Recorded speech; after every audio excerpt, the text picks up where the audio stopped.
You know, I love history, specifically learning about the world wars. I've always found it interesting to learn about Germany at the turn of the 20th century and to learn about the rise and fall of their governments over the years. If you too love history and to learn, then this video is definitely made for you, seeing as that this is the only video game curated around the historic yet tragic event that is World War II. Our journey starts on a train in the city of Hamburg in 1945 with a group of friends from different continents. We've won a contest to go on a German U-boat. Along the way, we get confronted by the other contestants that weren't so happy about the results, and we have to put them in their place. It leaves me a bit confused because we finally enter the U-boat and people instantly try to kill us down here. So much for hospitality, right? Well, we're not gonna let a bunch of stinking rude people ruin my vacation, so we battle more Nazis in my raging claustrophobia to clear out the submarine. So apparently there was nothing on board this entire time except for the safe that we decided to take with us. Some more rude individuals throw a flashbang into our room and blind us. I'm starting to get the hint this whole thing was a setup. We get tied up and promptly get killed because Nazis don't know how to properly use chairs.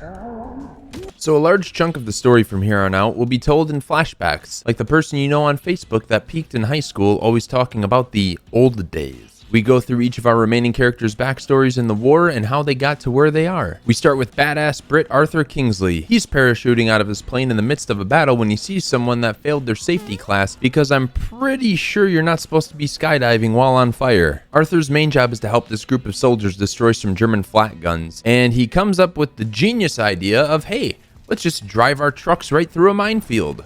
Not a great plan. Somehow this plan works, and I'm really starting to question how smart the Nazi soldier leadership is. Now, one thing I found interesting about flat guns is despite how well made and tough they look, all it takes is a quick hold down of the square button to destroy these guns. Job's done. With our mission complete, we simply need to shoot our flare to let our allies know that we've succeeded, so they don't need to start bombing the area. Oh.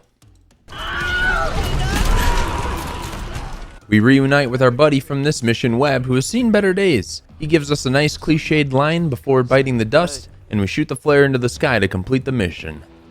Another quick side note, but in between missions there's some fun and quite realistic looking cutscenes here. These give us a look at the Nazis interrogating our allied friends, and these two individuals here have names that I don't feel like pronouncing every time, so let's call the guy on the left Dumb and the one on the right Dumber.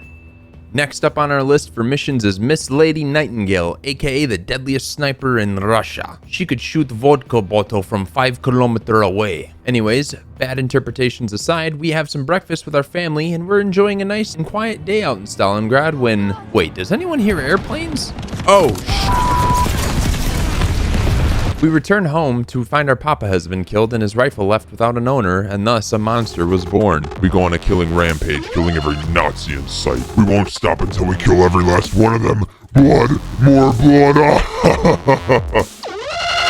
Oh, sorry, I got a little carried away there for a moment. From there, we are tasked with killing one of the Nazi leaders, Steiner. Before we get a chance to kill him, we lose our brother in a battle, who courageously sacrifices himself to save his sister. We play some good old-fashioned hide-and-seek with Steiner and his men before finally getting our one-on-one battle with the Nazi leader in a fight that reminds me a lot of the Ellie David boss fight from The Last of Us. Before killing Steiner once and for all, we try to bust a myth to see if Nazi pigs can fly, and it turns out that they don't. Next up on our list is Maverick Tom Cruise wannabe Wade Jackson, who is in the Battle of Midway, and no, I'm not talking about NFL Blitz. We're tasked with destroying 2 Japanese aircraft carriers. Now let me tell you something, our buddy Wade here might be a great pilot from what the story told us, but I sure as hell ain't. I struggled with this part, as it took me the longest time to get even a single enemy down. Not too much left to share with him currently, so let's move on.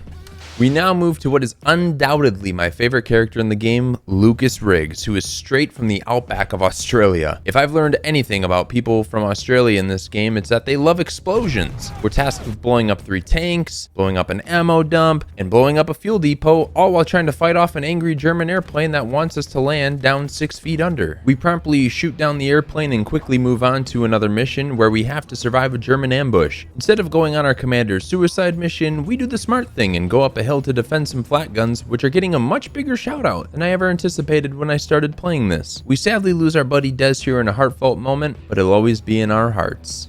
For the rest of the game, we're back in the present, just in time to witness the Nazi arts and crafts armpit sniffing party.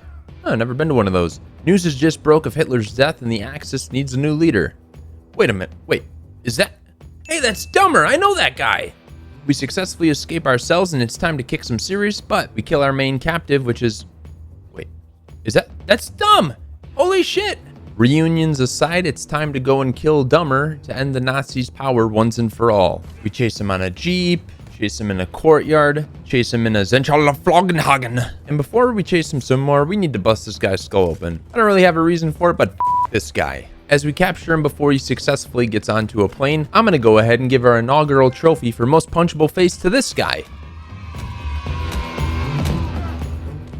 Congrats to you! After hitting him upside the head and getting oil on him, we learn a good life lesson that smoking kills as he turns into flames. As we escape and fly away, we get some hints at a possible sequel, get a sweet stash of some gold, and end what was one of the more enjoyable Call of Duty campaigns in quite some time. Thank you everyone for watching. I hope you enjoyed. Please be sure to like, comment, and subscribe if you guys enjoyed the video. It'll really help out this video and help the channel take off. Thanks so much for watching, and I'll see you all in the next episode of In a Nutshell.